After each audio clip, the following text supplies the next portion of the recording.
붓다 인가를 받은 나를 소개합니다. 스님 자신의 일이기 때문에 이런 것을 공표하기가 곤란해서 유보를 해왔습니다. 석가모니 부처님 반열반하신 후, 그러니까 2500년 설이 있고 3000년 설도 있습니다만 그 이후로 어느 누구도 보신 부처님에 대해 확신을 가지고 말한 분은 없습니다.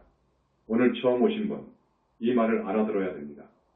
진짜 부처님이 계심을 몰랐습니다. 지금까지 마음이 부처라고 했죠. 그런데 5년 전에 영산불교에서 21세기 붓다의 메시지이라는 책을 내면서 부처님은 절대계에 계신다는 것을 강조하고 선언했습니다. 그러니까 1600년 내려온 기존의 한국 불교 교단에서 깜짝 놀라면서 자기네들이 존재해야 할 입지가 좁아지고 없어질 위험을 알고서 여러 가지로 핍박을 해왔습니다. 그러나 나는 그 후로 계속 부처님의 뜻을 따라서 정법을 펼쳐야 한다. 는 소명감으로 굽히지 않고 할 말을 하고 있습니다. 지금부터 10여 년 전입니다. 2000년 1월 4일 하나의 붓다가 탄생했기 때문에 3개 붓다님들의 축제 한마당이 벌어졌습니다. 그 장면을 여러분에게 다 이야기를 못합니다. 일장이기 때문에 이야기는 못하고 그 당시 내가 부처님을 칭견한 극적인 장면만을 여러분한테 말씀드립니다. 그러니까 약 10년 전 일인가 봅니다. 대적정산매에 들어 절대계에서 부처님을 배웠을 때입니다. 그것이 처음이요 마지막이었습니다. 스님이 하나도 가감없이 솔직히 실토합니다. 왜냐하면 이유가 있습니다. 저 하늘의 태양이 두릴 수 없듯이 사부님이신 광명만덕님만 직접 부처님을 뵙고 법문을 듣고 대화합니다. 광명만덕님이 반열반하신 후에는 법통제자로서 자제만연히 부처님을 직접 뵙고 뜻을 받들어 교단을 이끌어가게 됩니다. 그때가 되면 필요할 때마다 상세하게 부처님을 여러분한테 그려가면서 법문을 할 기회가 많을 것입니다. 우리 태사부님, 나한테는 사부님이신 광명만덕님은 13, 14년 이래로 언제나 부처님을 뵙고 법문을 듣고 말씀을 나누시고 계십니다. 그것만 알아두십시오. 내가 대적정산매에 들어 부처님을 칭견했을 때의 일입니다. 아, 우리 부처님은 가히 우주의 주이시구나 하는 것을 느꼈습니다. 도저히 측량할 수 없는, 측량이 되지 않는 그런 거룩하신 대성자였습니다. 옛날에 내가 씨름장사 이만기를 씨름판에서 그러니까 아주 가까이서 본 적이 있었습니다. 직감적으로 이 나라 어느 장사도 이 사람을 당해낼 수 없을 만큼 대단한 씨름장사구나 하는 것을 느꼈습니다. 그와 같이 우리 인간은 불성이 있기 때문에 또 공부를 많이 한 분은 굉장히 감이 예민합니다. 나는 부처님의 찬란한 후광에 불가사의한 빛에 압도당했습니다. 그 빛은 오색이 아니고 7가지 무지개색도 아니고 100가지 1000가지도 아니고 정말로 허언경이나 법화경에서 표현했듯이 천만억가지 갈래의 빛이여 청정한 맑은 빛이었습니다. 태양빛 아래 다이아몬드처럼 온몸은 빛의 불꽃들에 휩싸여 있었습니다. 그 몸에서 방사되는 백종호색광, 그러니까 무량억 종광은 우주를 날카롭고 강렬하게 강하게 관통하고 있었습니다. 아, 이 부처님이 바로 우주의 중심이 되는 결정체요. 주인이요, 주임을 직감했습니다. 우주와 하나의 몸으로 계심을 직감했습니다. 내가 보는 부처님의 여러 신체의 부분은 황홀하기 그지없어서 어리 빠지고 취할 정도로 멋있고 예쁘고 아름답고 아름다웠습니다. 부처님의 음성이 들립니다. 불과를 칭한 이에게는 아들아. 그럽니다. 내 아들. 그럽니다. 아들아. 내 아들 자제마년. 하고 부르는 소리는 영적으로 힘이 있었고 그지없이 맑고 고왔습니다. 여러분, 영과 귀신들 목소리 다르고 하늘사람 목소리 다릅니다. 자비와 사랑이 가득했습니다. 걸음걸이는 무거웠고 동시에 가벼움을 느꼈습니다. 부처님 말씀입니다. 너는 문수의 법왕자 붓다로서 오늘 너를 인가한다. 앞으로 너는 부처님이 절대계에 계심을 세상에 선포하고 왜곡된 무화서를 바로 잡을 것이니라. 여러분, 왜곡된 무화서를 알지요. 내가 여러 번 법문을 했기 때문에 연불이 정법임을 널리 알려라. 그리고 업의 무서움을 일깨워줘라. 여러분, 업이 무섭습니다. 업이 하시며 정수리를 쓰다듬어 주시자. 나는 예, 신명을 다 바쳐 그리하겠나이다. 라고 대답했습니다. 이 말이 떨어지자마자 그 자리를 드셨습니다.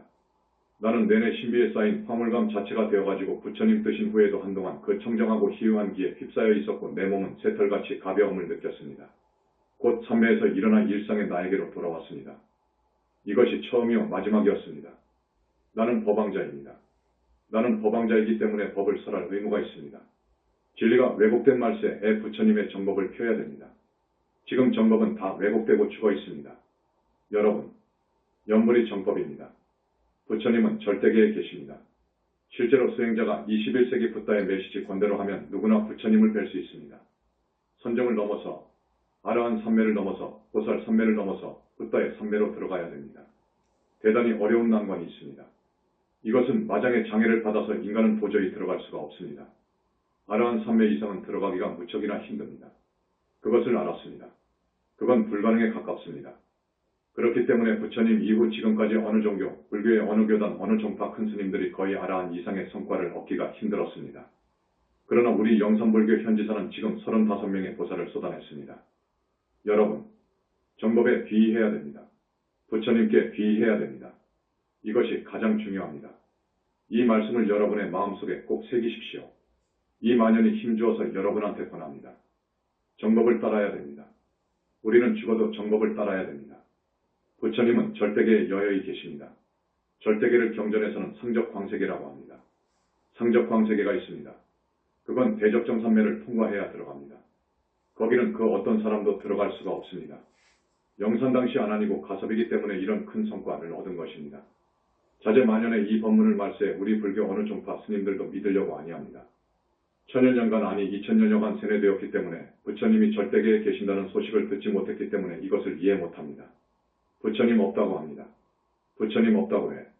있다고 하면 천마라고 합니다. 천마에 대해서는 영산불교 이상으로 아는 스님들은 없을 것입니다.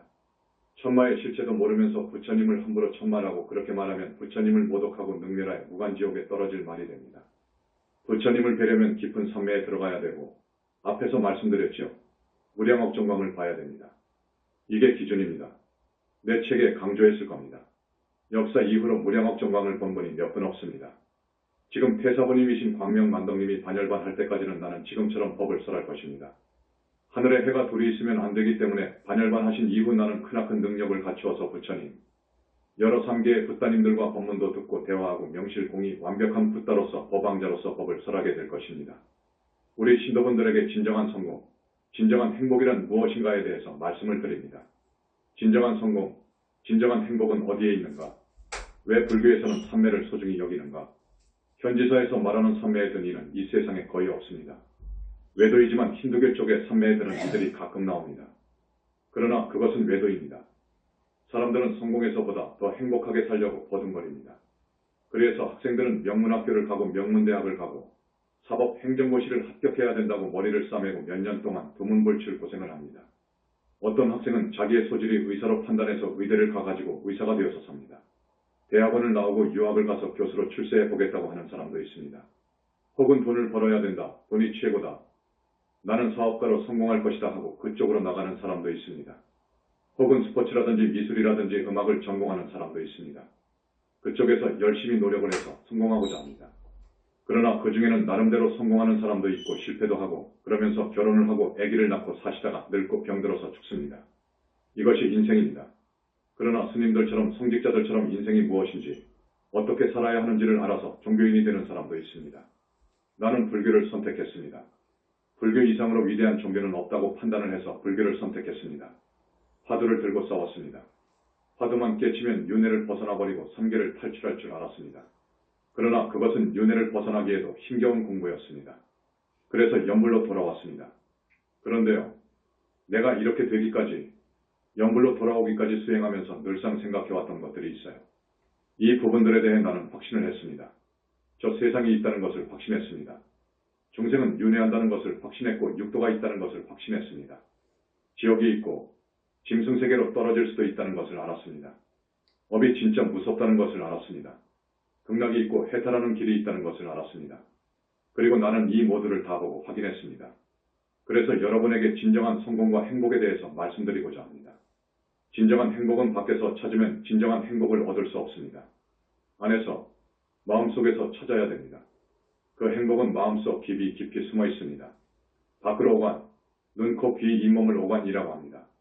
오간을 쫓아 붙잡는 행복은 오래가지 못합니다. 오히려 불행의 씨앗이 됩니다. 여러분, 아마 스님의 말에 대해서 공감할 것입니다.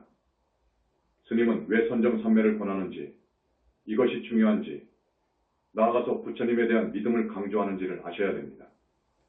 여러분, 부처님께 귀의해야 됩니다. 부처님을 믿어야 됩니다. 부처님이 계심을 믿어야 되고 그 능력을 믿어야 되고 그 우주적인 구원의 힘을 믿어야 되고 그러려면 부처님에 대해서 법문을 많이 들어야 됩니다. 왜냐?